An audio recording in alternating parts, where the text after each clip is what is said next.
Yo family, welcome back to another build guide on the channel. Today we are going to be hopping into our first Hunter 1 for episode Heresy, and we are going to be continuing with Arc builds today. I do have plenty of other ones coming out in the next few days as well, guys.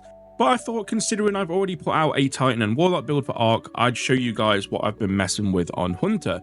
Now, this is a build that I made quite a while ago, but we've made some tweaks and changes, added in some new features and different weapons that we now have available to us, or that have become stronger through changes, to make the Ascended Perfection build. So for the features of this build, guys, we have 80% plus damage resist, we have the ability to stun both Unstoppable and Overload champions with our abilities. Despite not being quite as quick as the other two classes, we also have a very good level of bolt charge generation as well, with a good mix of ad clear, boss damage, and flexibility in our weapon choices. So if you're here for a strong, really powerful Hunter build, then that's what you're going to be getting today. And with all that said, let's get started.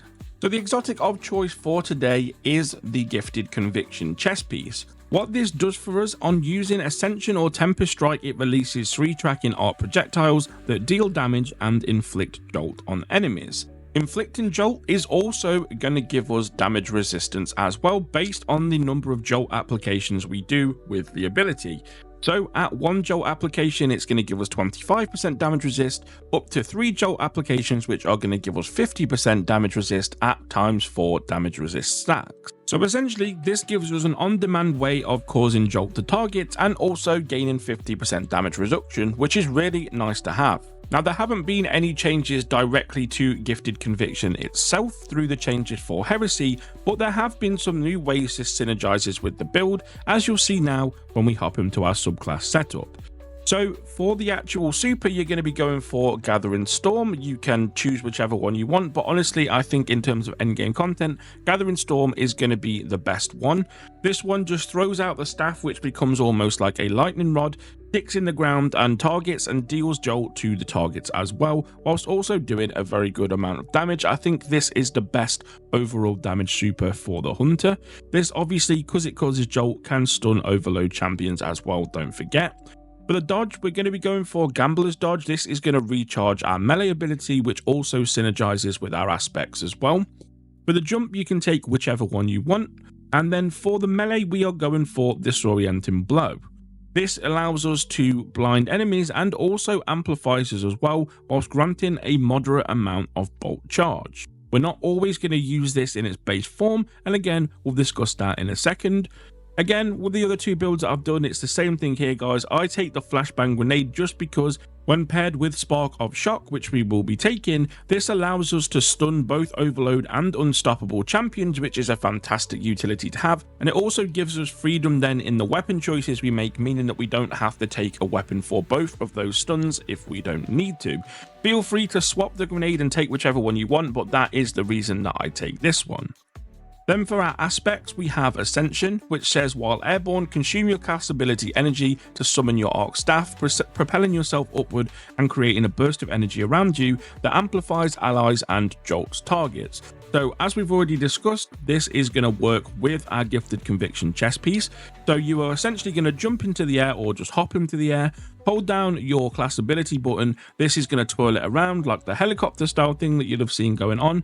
And then just from that, it is going to jolt targets that it hits. It is going to amplify everybody, including us and our allies as well. It's going to apply that 50% damage resist if you hit 3 or more targets with it. And because it consumes our class ability energy, or in this case, our dodge, it's also going to proc the Gambler's Dodge, meaning that whenever we use Ascension, we also get our full melee charge back as well. And that pairs perfectly with our second aspect we're taking, which is Tempest Strike. Tempest Strike says while sliding, activate your charge melee ability to unleash a devastating uppercut that travels along the ground in front of you, damage and jolting targets that it hits. Defeating jolted targets grants a stack of bolt charge. So this is a good way of getting stacks of bolt charge, guys.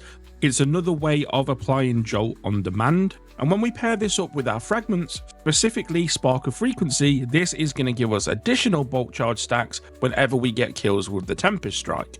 Now, some people may ask why I'm taking Tempest Strike instead of Flow State. What Flow State does is it basically says that defeating a jolted target makes you amplified, and while you're amplified, you dodge more quickly and get some resistance whilst dodging.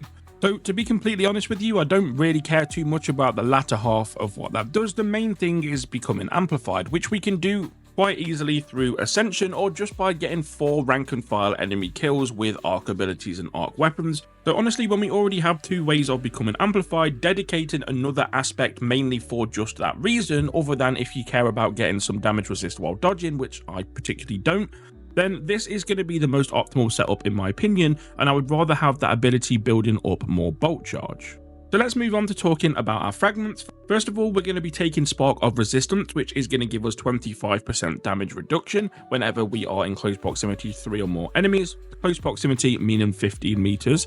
So this will stack with the 15% damage reduction we get from being amplified, which we're going to be all the time. It stacks with the 50% damage reduction, which we're going to get from the Gifted Conviction chest piece when we use Ascension, and it's going to stack with the 30% damage reduction that we get for running 100 resilience as well. Now, this damage reduction is multiplicative, guys, so just because obviously the numbers that I've just listed out goes over 100% damage resist, it doesn't work like that in Destiny. The damage reduction isn't additive, it's multiplicative. So you're essentially timesing the damage reduction sources that you get from each other to work out how much damage you actually take, and that's what you're left with. It's somewhere around the 81% region of damage reduction that we have on this build. For those mathematicians out there, you might want to give me the exact figure in the comments down below so that people know, but it is above 80% nevertheless. So moving on from there, we then take Spark of Beacons, which while amplified, our arc special or heavy ammo weapon final blows create a blinding explosion. Again, very good, disorients them enemies for 10 seconds, meaning that they can't attack or use abilities against us, and also will stun those unstops as well. We then take Spark of Frequency. While amplified, the effects are increased and you gain increased stacks of bolt charge from all sources. So it's going to increase our weapon reload speed and stability, but it's also going to increase any sources of bolt charge that we get. As I said before, Tempest Strike is one of them, so that is really good.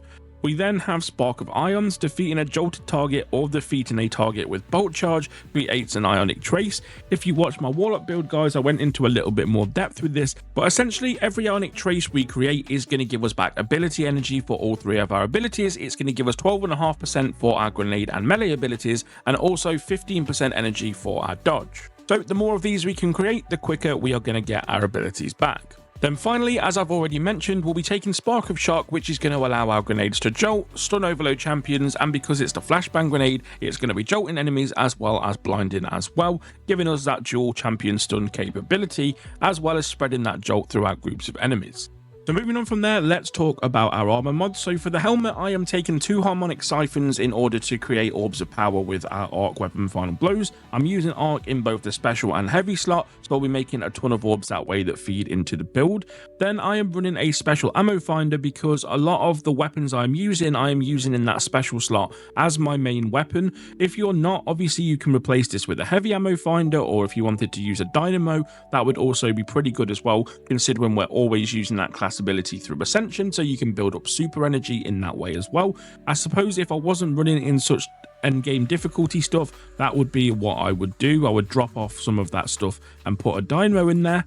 Then for the gloves, we have Focusing Strike and Bolstering Detonation, meaning we're building class ability energy whenever we're using our grenade or melee, and then Impact Induction, which is going to build into our grenade cooldown whenever we use our powered melee. So again, all feeding back into that ability loop.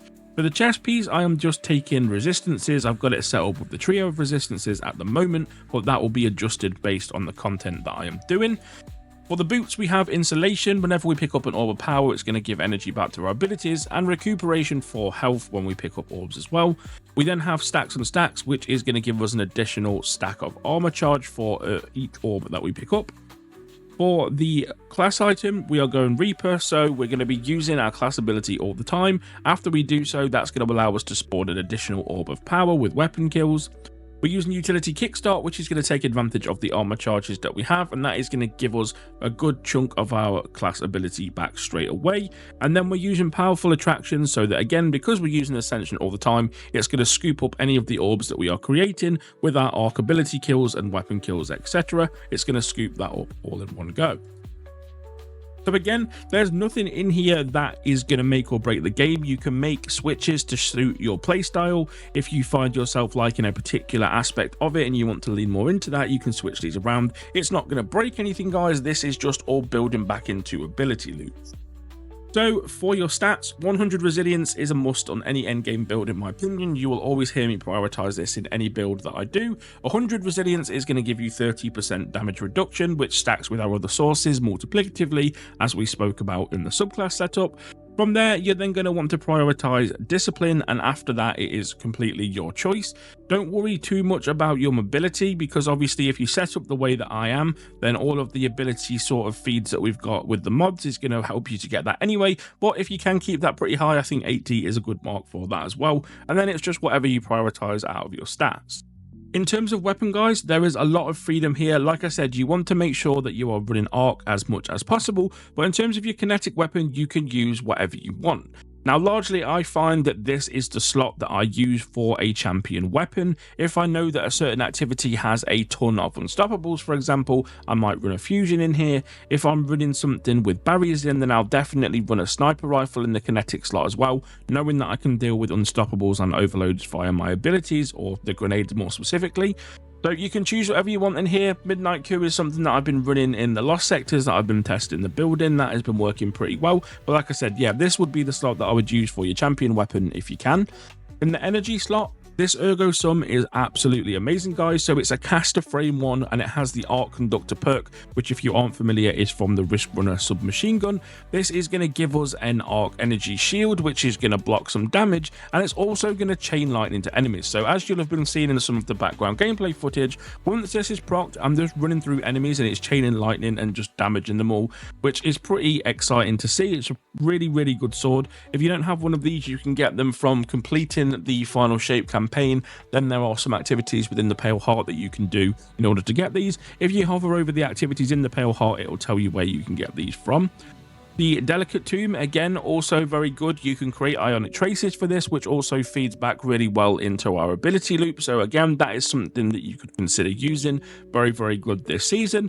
And again, then I just have some different arc fusion rifles and things that I've been testing out in this slot. You could also use the Lodestar if you really wanted to. There's a ton of options for this slot, guys, this season that are very, very good. But that's the one thing about this build. Like I said, there is a lot of flexibility in the weapons that you are using. It's just arc is going to work and perform the best.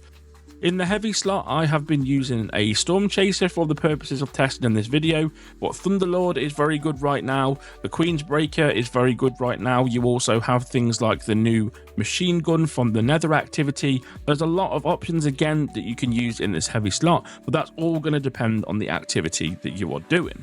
And essentially, guys, that's pretty much it. You're going to want to make sure that you are leading into any sort of encounter using that Ascension first to start off that big damage resist, jolting those enemies and becoming amplified. You can then weave in from that your Tempest Strike again to reapply jolt to another group of enemies. You've got that flashbang grenade on hand if you want to blind a group of enemies, apply jolt, and also stun those overload or unstopped champions should they be in there. You're going to be building up stacks of bolt charge really quickly from the Tempest Strike, as well as your arc ability and weapon kills. So that's going to be going off all over the place. And then of course you have your Gathering Storm Super to throw out, which will be building up quickly too. So do that as and when needed. If there is a situation where you are a little bit stuck, you can also just use the Disorienting Blow as a normal melee instead of your Tempest Strike. This is going to blind enemies. It will also apply Amplified to you, as well as giving you a decent amount of stacks of Bolt Charge in conjunction with use of the Spark of Frequency. So essentially that is the build loop, guys. It is quite an ability spammy build, but it's a very fun, very strong build nevertheless. So as always, guys, the dim link for the build for you to try out is going to be pinned in the comment down below. Make sure if you want to join a good group of people to play with, people to bounce ideas off for builds and stuff, you join our community Discord. That will also be pinned in the comment down below. as will the link to my Twitch stream where we go through builds live on stream, testing them out, running through dungeons, grandmasters, all that kind of good stuff as well, having viewers hop in along the way. So if you enjoy live streams, make sure you go drop that a follow ahead of time as well. But as always guys, just want to take the time to say thank you for watching the video. Your support is much appreciated. If you do feel that I earned your sub today, make sure to hit that sub button. But if not, and you're not sure about me just yet, make sure to check out the video on the end screen, as I think you'll like that one as well. Anyway guys, wherever you are in the world, have a great day, and I'll catch you next time. Bye bye.